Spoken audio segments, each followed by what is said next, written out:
voilà, nous voilà présents pour la deuxième partie de ce thème que nous avons abordé ensemble, l'autel des parfums. Nous reprenons le verset premier, on l'a disséqué finalement, on va dire verset 1a, et là nous sommes dans le verset 1b. D'accord? Nous le relisons ensemble. Les fils d'Aaron, Nadab et Abihu, prirent chacun un brasier, y mirent du feu et posèrent du parfum dessus. Ils apportèrent devant l'Éternel du feu étranger, ce qu'il ne leur avait point ordonné. Nous devons comprendre ce qu'est le symbolisme de ce feu étranger. Parce que sinon, peut-être que nous n'aurons pas une compréhension exacte du jugement de Dieu qui s'est produit ce jour-là à l'encontre de Nadab et Abihu. Lisons un texte dans Exode chapitre 30 verset 9. Le texte nous dit ceci.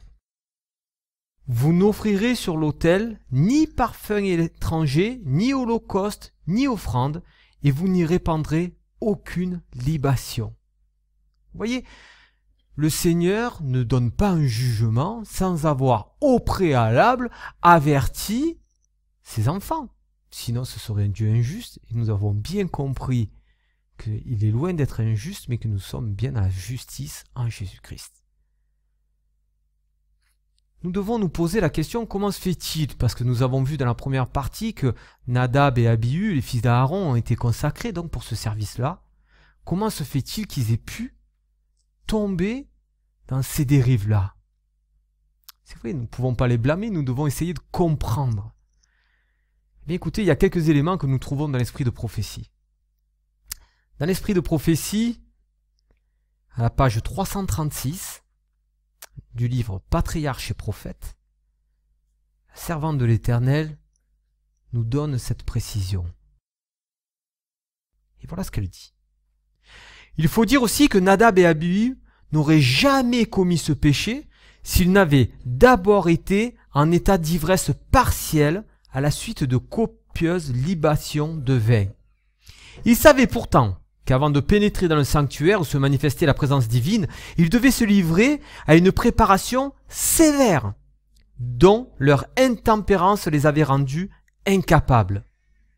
Mais leur perception morale était à tel point, écoutez le terme, engourdie, qu'ils n'étaient plus capables de discerner entre le sacré et le profane. Ah! Vous voyez, il y a un mot qui est fort là, c'est être engourdi, afin que nous ne puissions plus discerner ce qui est sacré et ce qui est profane. C'est vraiment dans cet état d'esprit que Satan veut nous faire évoluer. Et malheureusement, pour Nadab et Abihu, ils sont tombés dans son piège.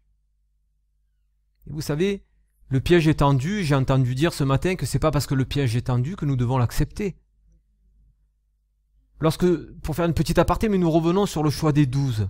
Dans les 12, n'y avait-il pas Judas? Oui, il était présent. Est-ce que Christ n'a pas montré son amour envers lui pendant ces 3 ans et demi de ministère avec lui? Mais bien sûr que oui. Qu'est-ce qui fait que Judas est tombé dans ce piège-là? C'est qu'il avait encore l'amour de quelque chose du monde qu'il ne voulait pas lâcher. Et cet amour, c'était l'argent. Nous y viendrons un peu plus tard.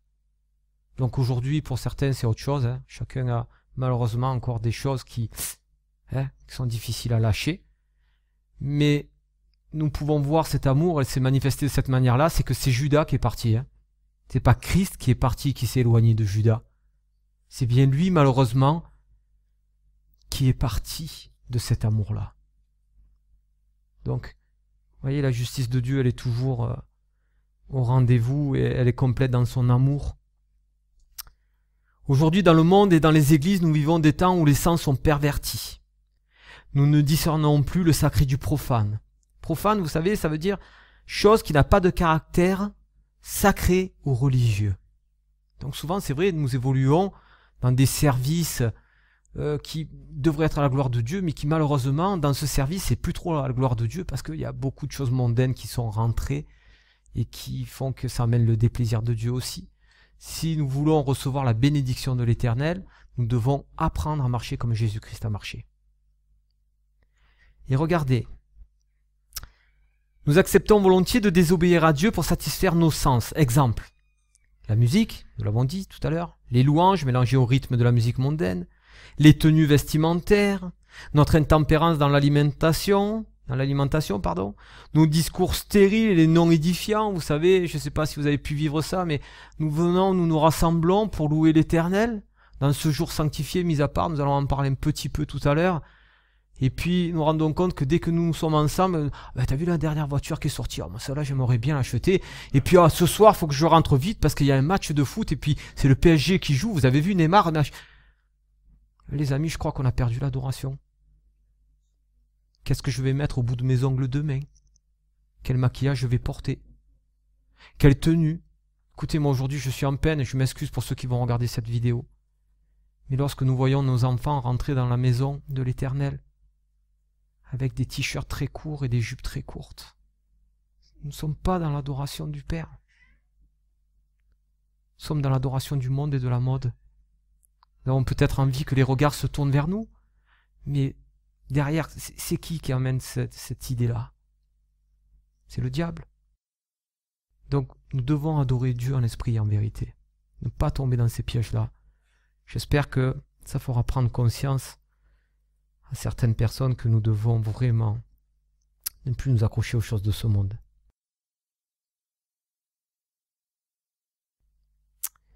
Nous savons qu'à chaque fois, Satan a voulu affaiblir ces églises qui devaient amener cette vérité. Cette perversion, malheureusement, est bien à l'intérieur aujourd'hui. Alors, on a entendu pendant ce séminaire, sortez de Babylone, mon peuple. Babylone, c'est justement ce vin qui est emmené, ce mélange de vérité. Mais vous savez, franchement, c'est même pas bon au goût. Si vous prenez un vin que vous le mélangez avec un autre, pour ceux qui ont pu boire du vin avant, ça va dénaturer le premier qui a été travaillé avec tant de choses. Et puis, dans un fût de chêne, j'en sais rien, je ne suis pas consommateur, mais voilà, pour ceux qui comprennent, ils savent. Donc aujourd'hui, nous devons prêter attention aux faux messages parce que ce qui a fait tomber justement Nadab et Abihu, c'est qu'ils étaient ivres. D'accord ? Fabrice l'a dit précédemment, et je veux le répéter parce que c'est très important. Aujourd'hui, peut-être que nous ne boivons pas de l'alcool, mais nous sommes ivres de faux messages. Nous ne savons plus où est la vérité. Alors cette ivresse, elle n'est pas forcément physique, dans le sang, mais elle est dans notre esprit. Et c'est comme ça que sans s'en rendre compte, et je reviens sur ce que j'ai dit, je ne suis pas là pour porter un jugement sur ces jeunes filles ou autre chose, ou les discours que nous tenons, mais malheureusement, il n'y a plus les cadres qui nous amènent à louer l'Éternel. Louer l'Éternel en tout lieu. On connaît ça, d'accord? Mais de quelle manière? De quelle manière? Dans Galates chapitre 1, versets 6 à 9, nous trouvons ce texte. Paul exhorte, d'accord? Et il dit, je m'étonne. Paul est étonné. Vous savez qu'il est parti dans toutes ces églises prêcher, d'accord? Corinthe, Colosse, Galates, Éphésiens, Thessaloniciens, tout ça. Il est parti amener cette vérité de Jésus-Christ. Et là, il fait un rappel à l'église de Galates. Et il dit, je m'étonne que vous vous détourniez si promptement de celui qui vous a appelé par la grâce de Christ pour passer à un autre évangile. D'accord? Non pas qu'il y ait un autre évangile. Vous vous rendez compte? Il n'y a pas un autre évangile. Il n'y en a pas plusieurs comme on nous fait croire. Il y en a un seul. Non pas qu'il y ait un autre évangile. Mais il y a quoi? Mais il y a des gens qui vous troublent. Eh oui, Satan enverra toujours quelqu'un pour venir troubler le peuple de Dieu. Ou quelqu'un qui est en recherche. Nous n'avons plus le vivre ça. Nous sommes appelés, nous sentons l'appel de Dieu au fond de nous. Et puis Satan va dire, mais regarde ça, ce côté-là, t'as vu ça, c'est pas mal aussi, quoi. Et hop, venu troubler le message de la vérité. Donc, faisons attention, Paul y met l'accent. Il y a des gens qui vous troublent. Et quoi? Et qui veulent renverser, pas l'évangile de Philippe, qui veulent renverser l'évangile de Christ. D'accord?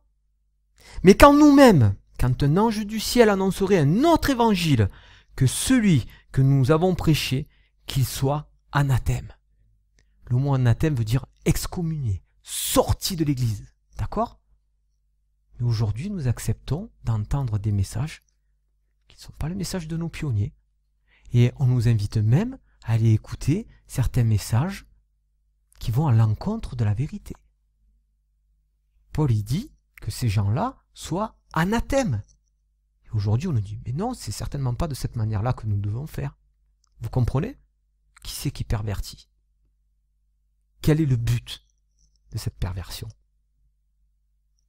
C'est pour ça que nous ne devons pas être sous par ce que nous entendons. Restons bien sains de corps et d'esprit. Posons-nous une question. Est-ce que le parfum de nos prières monte à Christ? D'accord? Est-ce que lorsque nous prions, nos prières sont agréables et c'est un bon parfum? Ou est-ce que c'est quelque chose qui déshonore Dieu? Prenons un texte. Apocalypse 5:8 vous fait comprendre ceci.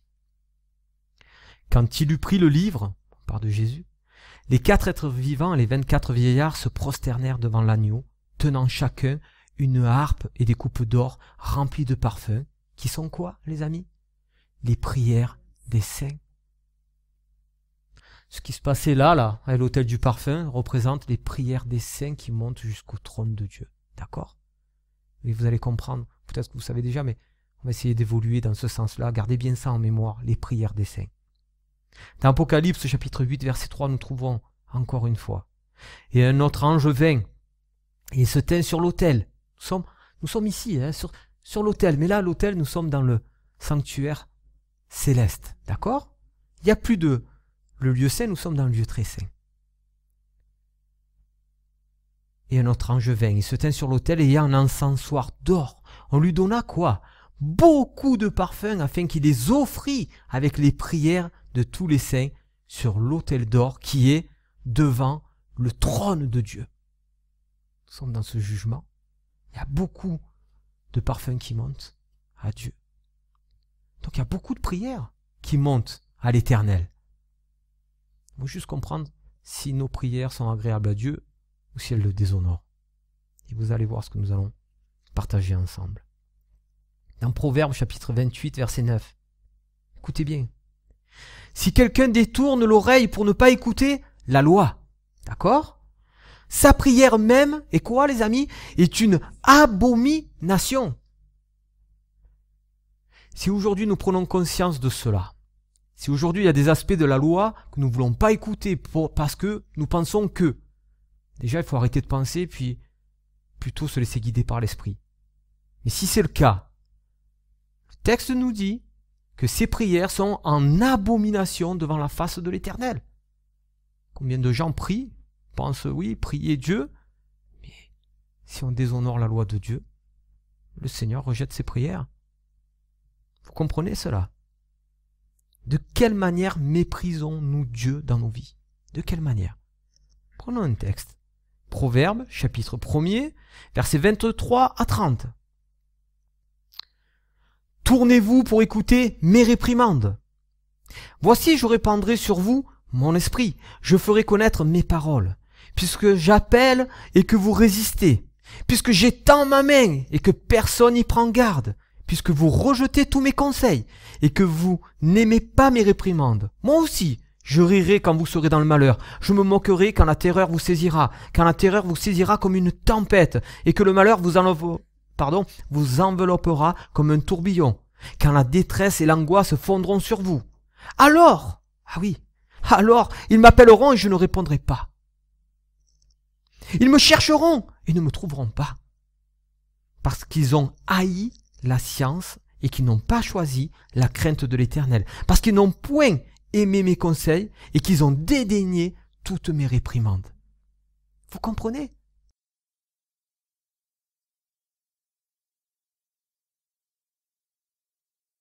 Dieu a tendu la main. Et nous n'avons pas aimé ses réprimandes parce que nous préférons encore des choses de ce monde. Alors, sa main, nous, on ne tend pas la nôtre. On la laisse bien au fond de notre poche, comme ça, moi, je continue à faire ce que j'ai envie, et puis ça ne me dérange pas. Ça me dérange pas, et puis j'ai voulu comme ça. Dieu est amour. Ces textes-là, moi, je ne veux pas les écouter. Il y a un parfum qui plaît à Dieu. Ce parfum, nous le trouvons dans 2 Corinthiens, chapitre 2, versets 14 à 17. Écoutez ce que Paul dit. Grâce soit rendue à Dieu qui nous fait toujours triompher en Christ et qui répand par nous, en tout lieu, l'odeur de sa connaissance. Nous sommes en effet pour Dieu une bonne odeur de Christ parmi ceux qui sont sauvés et parmi ceux qui périssent. Aux uns, une odeur de mort donnant la mort, aux autres, une odeur de vie donnant la vie. Et qui est suffisant pour ces choses? Car nous ne falsifions point la parole de Dieu comme font plusieurs. Mais c'est avec sincérité, mais c'est de la part de Dieu que nous parlons en Christ devant Dieu.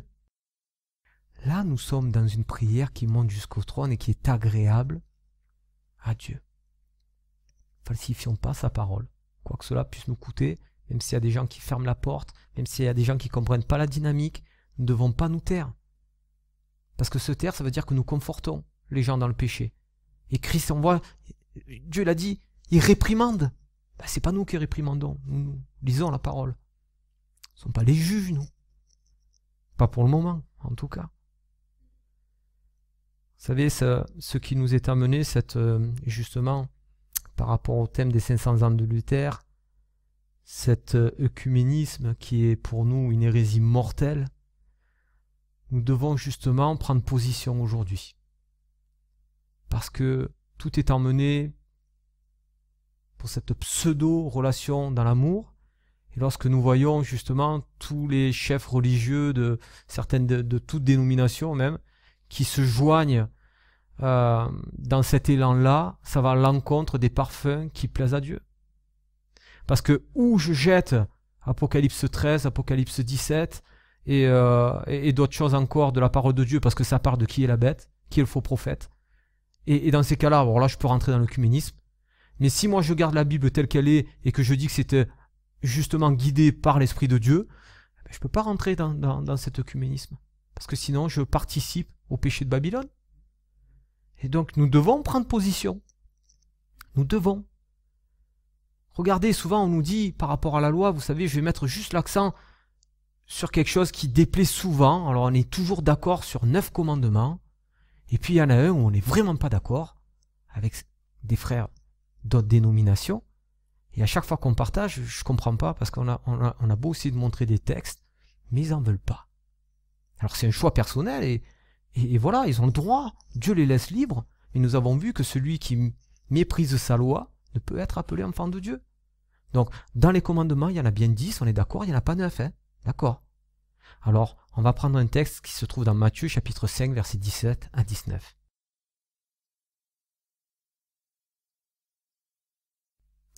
Le texte nous dit, c'est Jésus qui parle, hein. Ne croyez pas que je sois venu pour abolir la loi ou les prophètes, je suis venu non pour abolir, mais pour accomplir.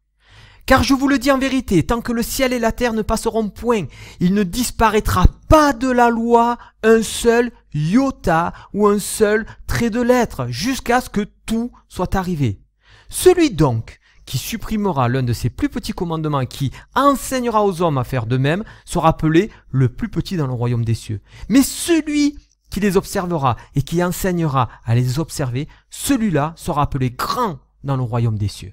D'accord? Alors, est-ce qu'il y a un commandement qui a été aboli là dans l'histoire? Non. Alors, à chaque fois que nous posons la question, on nous dit oui mais non, mais... Non, mais c'est pas oui mais non. C'est ça le problème. C'est pas ce que je pense moi. C'est est-ce que vraiment je veux vivre la volonté de Dieu? Est-ce que j'ai compris cette partie du sacrifice de Dieu? Le peuple doit être obéissant. Il doit être obéissant. La loi, c'est le caractère de Dieu. Prenons le psaume, chapitre 19, verset 8. Écoutez, c'est pour ça que on ne peut pas faire ce qu'on veut de la parole de Dieu. La loi de l'Éternel est parfaite. Elle fait quoi, cette loi? Elle restaure l'âme.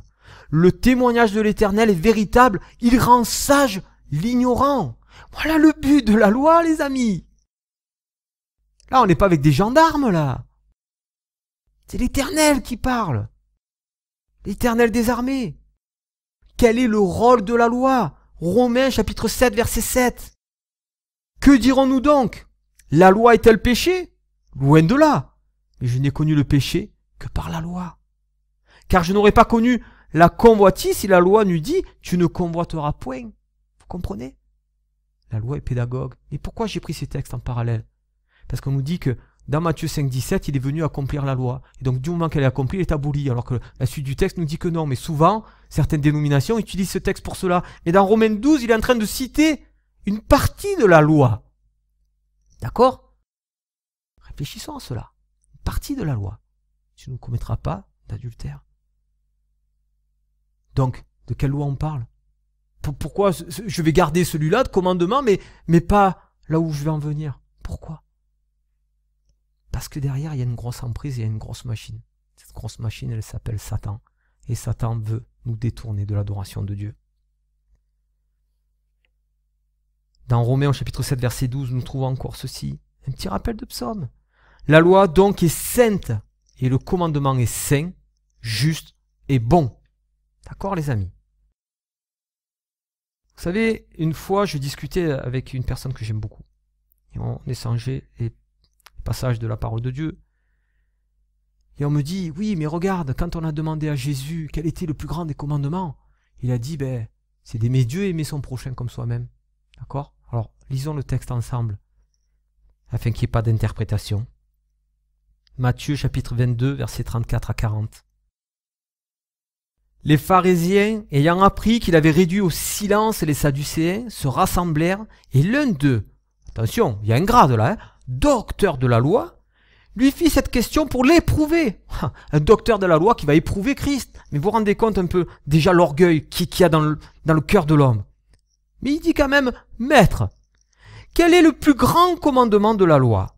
Jésus lui répondit, tu aimeras le Seigneur ton Dieu de tout ton cœur, de toute ton âme et de toute ta pensée. C'est le premier et le plus grand commandement. Et voici le second, qui lui est semblable. Tu aimeras ton prochain comme toi-même. De ces deux commandements dépendent toute la loi et les prophètes. Il n'a pas dit quel est le plus grand commandement. D'accord? Il dit bien quel est le plus grand commandement de la loi. En posant cette question, est-ce qu'il annule les commandements? Il demande juste quel est le plus grand commandement de la loi. Comment on peut sortir ce texte et dire que par rapport à ce texte-là, il a aboli la loi dans « tu aimeras Dieu, tu aimeras ton prochain ». Alors que nous savons, et nous n'allons pas rentrer dans cette compréhension, enfin je veux dire dans ce débat-là, les 10 commandements, les 4 premiers pour l'adoration au Père, les 6 autres pour le respect les uns envers les autres. C'est tout. Donc, effectivement, tu aimeras Dieu, tu aimeras ton prochain comme toi-même. Il est où le problème? Comment se fait-il que nous n'ayons pas tous la même compréhension? Regardez, Dieu appuie, et en parallèle avec ce verset, écoutez bien, Romains chapitre 13, versets 8 à 10. Paul dit, « Ne devez rien à personne si ce n'est de vous aimer les uns les autres. Car celui qui aime les autres a accompli la loi. » On rejoint cette question. D'accord? En effet, et là, qu'est-ce qu'il fait? Il cite les 10 commandements, Paul. En effet, les commandements, tu ne commettras point d'adultère, tu ne tueras point, tu ne déroberas point, tu ne convoiteras point. Et ce qui peut encore y avoir se résume dans cette parole. Tu aimeras ton prochain comme toi-même. L'amour ne fait point de mal au prochain. L'amour est donc l'accomplissement de la loi. Est-ce que Paul vient de dire que les commandements sont abolis? Alors comment on peut tenir ce raisonnement? Si ce n'est justement d'être mis dans un état d'ivresse qui fait que nous passons à côté de la vérité. Pourquoi? Parce que les enseignants prêchent un message qui n'est pas biblique. Et le peuple dit Amen. Nous devons vraiment nous appuyer sur cette parole et uniquement sur cette parole. Et pour ceux qui sont désireux de voir et d'en savoir un peu plus sur l'observation du sabbat et du 4e commandement de Dieu, qui fera partie d'ailleurs du scellement, eh bien je vous invite à voir une prédication le sabbat, Philippe A sur YouTube. Il y aura plus de détails dessus. Nous devons craindre Dieu et lui donner gloire, les amis. Dans Apocalypse au chapitre 14, versets 6 et 7, nous trouvons « Je vis un autre ange qui volait par le milieu du ciel, ayant quoi? Un évangile éternel. » L'évangile n'a pas changé. Il a un évangile qui est éternel. Il ne changera pas du début à la fin. Il n'y a pas eu de modification de l'évangile de la part de Dieu. Pourquoi? Alors, je vis un autre ange qui volait par le milieu du ciel, ayant un évangile éternel, pour l'annoncer aux habitants de la terre, à toute nation, à toute tribu, à toute langue et à tout peuple. Il disait comment? Est-ce qu'il parlait comme ça? D'une voix forte. Oui, parce qu'on est sourd. On est sourd à l'appel de Dieu. Parce qu'il y a tellement de bruit autour de nous qu'on ne nous entend plus. Nous n'entendons plus notre roi nous parler. Disait d'une voix forte quoi? Craignez Dieu et donnez-lui gloire, car l'heure de son jugement est venue, et adorez celui qui a fait le ciel et la terre et la mer et les sources d'eau. J'avais une discussion avec une personne que j'estime. Et il me disait, mais il faut qu'il y ait une justice. Combien de personnes ici-bas sont passées par des injustices terribles? Vous ne croyez pas qu'ils aient envie de la justice de Dieu, ces gens-là? À un moment donné, que tout soit révélé, Dieu rendra à chacun selon ses œuvres. La question que nous devons nous poser, les amis, devons-nous nous associer avec des institutions qui bafouent la loi de Dieu? Devons-nous? Quelques notes pour nous rafraîchir la mémoire sur le sabbat. Exode 20, 8 à 11. Souviens-toi du jour du repos pour le sanctifier. Tu travailleras 6 jours et tu feras tout ton ouvrage. Mais le 7e jour est le jour du repos de l'Éternel, ton Dieu. Tu ne feras aucun ouvrage, ni toi, ni ton fils, ni ta fille, ni ton serviteur, ni ta servante, ni ton bétail, ni l'étranger qui est dans tes portes. Pourquoi? Car en 6 jours l'Éternel a fait le ciel, la terre et la mer, et tout ce qui y est contenu. Et il s'est reposé le 7e jour. C'est pourquoi l'Éternel a béni le jour du repos et l'a sanctifié. Sanctifié, vous savez la définition, c'est mis à part. Donc ce jour-là, il a été mis à part pour le peuple de Dieu, pour notre bien à nous, et notre reconnaissance envers ce que Dieu a fait pour nous, et fait pour nous au quotidien. Nous allons prendre un peu d'histoire sur l'Église catholique, et je parle de l'institution et certainement pas des membres fidèles qui sont dans cette Église. Mais voilà ce que l'institution catholique dit elle-même, et nous pouvons le trouver donc dans certaines citations que je vais lire. Le dimanche est une institution catholique, et le droit d'en exiger l'observance ne peut reposer que sur des doctrines catholiques. Du début à la fin des Écritures, aucun passage ne justifie le remplacement du culte public hebdomadaire, le 7e jour, en faveur du 1er jour. Nous trouvons ceci dans The Catholic Press, Sydney, Australia. C'est pas nous qui le disons, hein. Il y en aurait d'autres de passages. Je vais vous en lire que quelques-uns. Une autre citation. Écoutez bien. Chers amis protestants, écoutez. Le protestantisme, à part l'autorité de l'Église catholique romaine, n'a aucune raison valable pour prouver la théorie de l'observance du dimanche et devrait logiquement observer le sabbat le samedi. Ça a été dit par John Glimmerich, American Catholic Quarterly Review, en janvier 1883. Alors pour ceux qui ne croient pas ce que je suis en train de dire, vous allez chercher sur Internet ces propos-là. D'accord? Nous nous devons de rappeler aux presbytériens, aux méthodistes et à tous les autres chrétiens que la Bible ne les approuve nullement dans leur observance du dimanche. Le dimanche est une institution catholique et son observance constitue une soumission à un commandement de l'Église catholique. Ça, c'est le prêtre Brady qui l'a dit dans un discours rapporté dans le Elizabeth NG News le 18 mars 1903. Donc vous voyez, à un moment donné, même Dieu révèle à travers donc cette Église qui bafoue la loi de Dieu et dont ces parfums qui montent à son trône sont une abomination, non pas les membres, mais ceux qui dirigent bien cette Église. Vous voyez, eux-mêmes sont en train de dire, mais qu'est-ce que vous faites là, les protestants, les luthériens, qu'est-ce que vous faites là? Normalement, vous devriez observer le sabbat. Ah oui, mais celui-là, le commandement, il a été aboli. Tu auras point tout ça, oui, ok, mais vous voyez ce que je veux dire? C'est pas ironique ce que... Prenons position, les amis. Prenons position. On n'a pas un Dieu à demi-mesure. Nous trouvons justement dans tous ces points de controverse, ça ne s'arrête pas au sabbat, hein, on est bien d'accord. Il y a d'autres points. Avec cette institution-là, malheureusement, il y a l'immortalité de l'âme, le culte à la Vierge Marie, aux idoles, etc. La Trinité, entre autres aussi, fausse adoration. Et vous voyez donc, aujourd'hui, c'est pour cela que nous devons prendre cette position et nous devons dire qui est derrière cette institution. Nous devons proclamer, ça nous coûtera ce que ça nous coûtera, mais nous devons dire la vérité et surtout pas nous taire.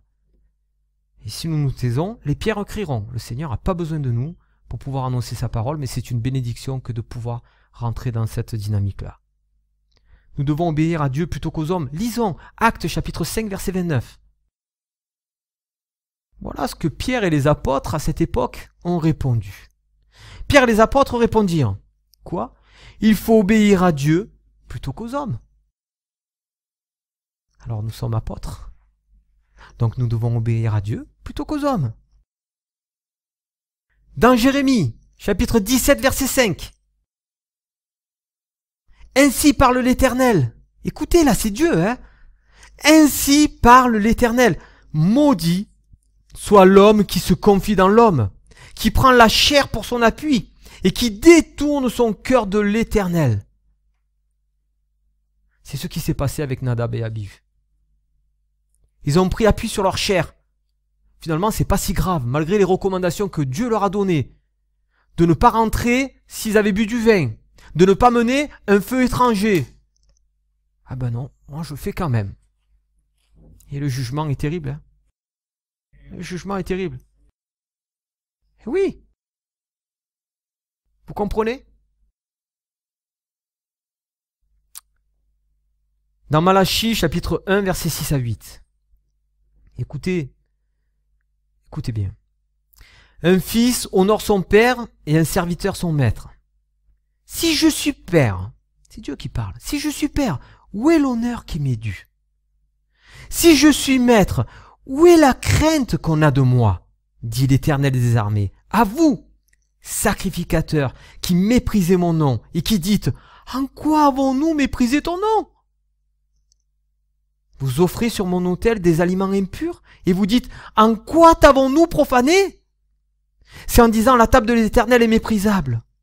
Quand vous offrez en sacrifice une bête aveugle, n'est-ce pas mal? Quand vous en offrez une boiteuse ou infirme, n'est-ce pas mal?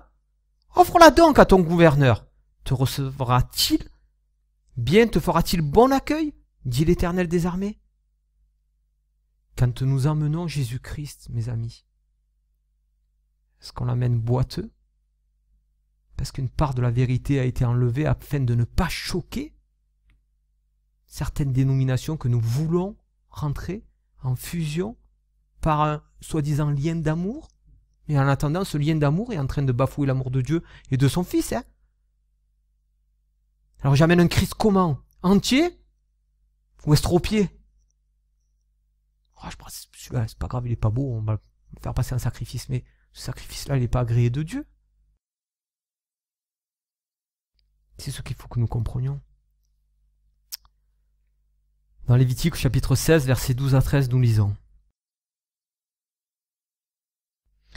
Il prendra un brasier plein de charbon ardent ôté de dessus l'autel devant l'Éternel, et de 2 poignées de parfum odoriférant en poudre. Il portera ces choses au-delà du voile. Il mettra le parfum sur le feu devant l'Éternel, afin que la nuée du parfum couvre le propitiatoire qui est sur le témoignage, et il ne mourra point. Est-ce que vous êtes déjà penché sur ce verset-là? Le parfum de Christ est emmené derrière le voile. Il couvre quoi? Le propitiatoire, sa justice. Son parfum qui a été agréable à Dieu couvre la table de la loi, de ses 10 commandements. Et nous sommes justifiés seulement par cet acte-là. Et parce que nous avons compris la première partie de la méditation, nous voulons vivre cela dans notre vie. Parce que par le sang précieux de Jésus-Christ, nous avons la vie éternelle. Et dans ce cas-là, je comprends pourquoi je dois observer les 10 commandements et pas 9. Et dans ce cas-là, je comprends pourquoi je ne dois pas rentrer dans ce mouvement œcuménique. Mais oui, parce que sinon j'outrage le Père et son Fils.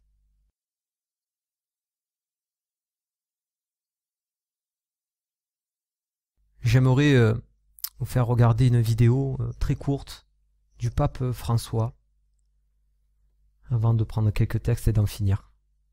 Dieu voit les fruits de nos labeurs. Et si parfois nos efforts, notre travail semble échouer et ne pas porter fruit, nous devons nous souvenir que nous sommes les disciples de Jésus et que sa vie, humainement parlant, s'est achevée dans l'échec, l'échec de la croix. Pour le pape François, il dit humainement parlant, l'œuvre de Jésus fut un échec à la croix. Comment déjà je peux parler humainement si je suis représentant un vicaire de Dieu ici-bas sur la terre, d'accord? Ça c'est déjà un gros problème. L'œuvre de Dieu est un échec, de Jésus est un échec à la croix. Nous sommes sauvés par son sang, nous venons de le voir, et on est en train de dire que c'est un échec. Mais comment on peut se prosterner devant de tels mots? Comment nous pouvons donner l'adoration à un homme? Malheur à l'homme qui se confie à l'homme. Comment? Vous savez, il y a eu des exemples dans l'Ancien Testament avec Daniel, Shadrach, Meshach et Abednego. Vous connaissez ça? Est-ce qu'ils se sont mis à genoux? Non. Ils préféraient la mort. Dieu les a délivrés, oui ou non? Amen. Alors aujourd'hui, nous devons dévoiler le péché de Babylone. Sortez de mon peuple de Babylone, c'est pas l'invitation qui nous est faite dans nos églises, rentrer dans Babylone. Hein. Ah, eux, ils disent pas que c'est Babylone, c'est vrai. D'accord.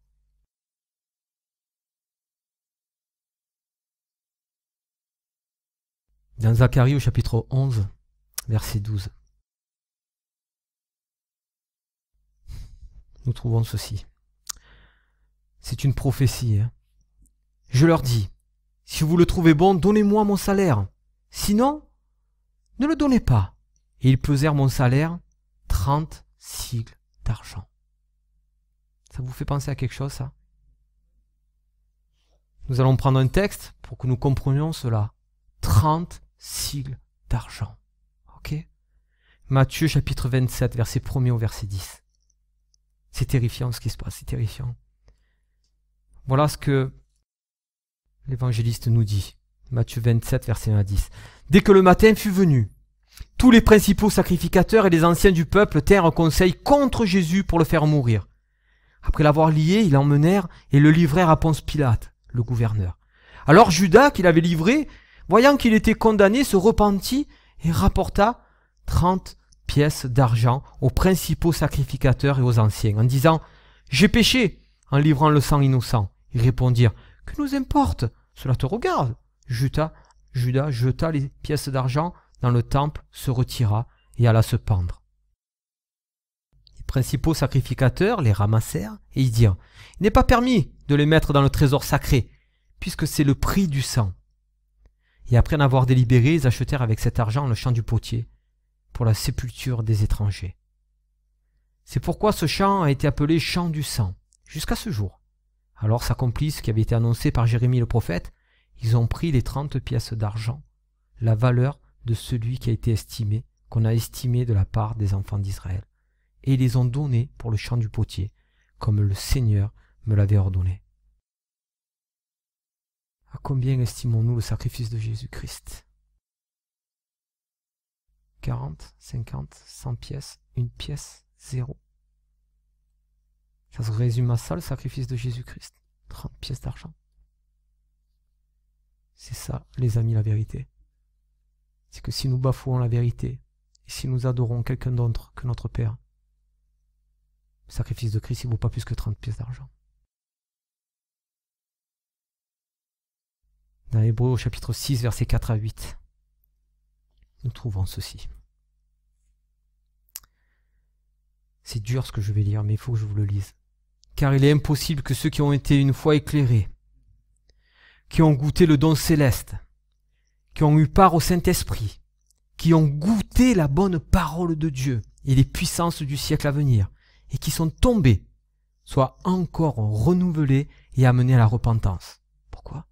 Puisqu'ils crucifient pour leur part le Fils de Dieu et l'exposent à l'ignominie. Lorsqu'une terre est abreuvée par la pluie qui tombe souvent sur elle, et qu'elle produit une herbe utile à ceux pour qui elle est cultivée, elle participe à la bénédiction de Dieu.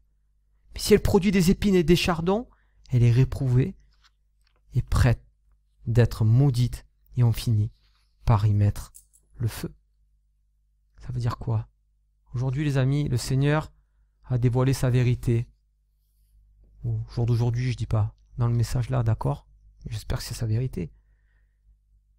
Si nous avons goûté que l'Éternel est bon, si nous avons vécu dans cet accord de vérité, et que nous tombions dans le péché, que nous détournions de lui, on ne peut revenir. Vous vous rendez compte? La sentence, c'est que nous allons produire du mauvais fruit. Alors l'incitation qui nous est faite aujourd'hui, cet appel qui nous est fait, va malheureusement nous faire tomber alors que nous avions la vérité. Ok, nous avions la vérité, nous l'avons encore aujourd'hui. Alors si on se détourne de cela, on ne pourra revenir à Dieu. Vous savez, dans l'histoire, il y a eu, pour ceux qui connaissent, Kellogg. Il a pu revenir à Dieu ou pas? Il s'est repenti comme Judas. Hein. Il a dit, je te montrerai le passage. Marley, je fais une aparté, je l'ai dans le livre Oméga. Il a dit à son frère, reste dans la vérité, ne fais pas comme moi. Pour moi, c'est trop tard. Il a connu la vérité, s'est détourné de la vérité, il a induit des gens dans l'erreur, il a su qu'il avait eu tort, mais il ne pouvait plus revenir à Dieu.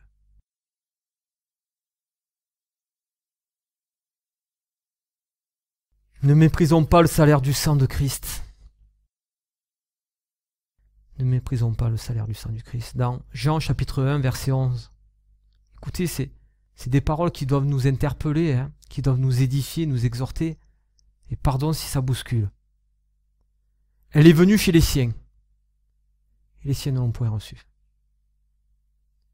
Christ est venu, s'est révélé au milieu des siens, et les siens ne l'ont pas voulu. Pour ambition personnelle, pour d'autres raisons, mais Christ aujourd'hui est venu chez les siens, et les siens l'ont rejeté. Dernier texte, les amis, je vous laisse. Dans Zacharie, chapitre 13, verset 6. Et si on lui demande, excusez-moi, d'où viennent ces blessures que tu as aux mains, il répondra, c'est dans la maison de ceux qui m'aimaient que je les ai reçus. Alors qu'est-ce que nous faisons de ces textes, les amis? Lorsque nous savons que Christ nous a aimés, et il dit, je les ai reçus dans la maison de ceux qui m'aimaient. Pas de compromis, s'il vous plaît. Il est temps que le peuple se réveille. Ça a trop coûté. Alors que Dieu bénisse chacun d'entre nous, que Dieu fasse prendre conscience aux frères et sœurs qui sont dans d'autres dénominations, qui doivent creuser ce sujet, sur le sabbat, sur la véritable adoration, afin de pouvoir rejoindre le peuple de Dieu. Béni soit le nom de l'Éternel. Amen. Nous allons prier ensemble pour clôturer ces temps de méditation. Eh bien, notre bon et tendre Père, comme Paul l'a dit, tous genoux fléchissent devant ton trône, et si nous nous mettons à genoux, c'est bien parce que nous voulons faire ta volonté. Père éternel, ne méprisons pas tout ce qui s'est passé à la croix. Ne soyons pas des enfants désobéissants. Il y a une leçon ce matin pour les enfants. Quelle belle leçon d'ailleurs, parce que tu agis de la même manière. Tu nous répètes une fois de plus, Philippe, ça c'est pas bon pour toi. Philippe, ça c'est pas bon pour toi. Jusqu'à ce que nous comprenions que cette voie-là vient d'un élan d'amour. Alors aide-nous à ne pas être enivrés par tous ces faux messages, Seigneur. Aide-nous à ne pas nous détourner nos regards de ton évangile éternel. Unis-nous, Seigneur, dans l'amour de ton Fils Jésus-Christ. Aide ces personnes qui sont malheureusement égarées à rejoindre ton peuple, qui puissent être scellés et faire partie de ces 144 000. Oui, Seigneur, nous voulons tous en faire partie, parce que ceux qui ne seront pas scellés, Seigneur, n'auront pas droit à la résurrection. Père éternel, aide-nous. Donne-nous ta patience, tes fruits de l'esprit, afin que nous puissions communiquer ce doux parfum au monde, le parfum de ton Fils bien-aimé. Et c'est en son nom que nous voulons te louer et te remercier. Amen, Seigneur.